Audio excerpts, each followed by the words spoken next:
我们今天来测试焕新 Y 的隔音目前捷克呢在高速公路上面使用 AP 驾驶，那声音来自于2个，一个呢就是玻璃部分进来的。我刚刚有一台货车过去的事实上旁边的货车声音还很大。那如果是以 Model X 的话的声音就没有这么大。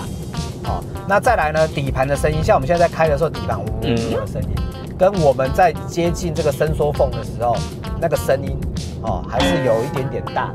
但如果跟原来的旧 Y 比的话呢，是真的有比较好。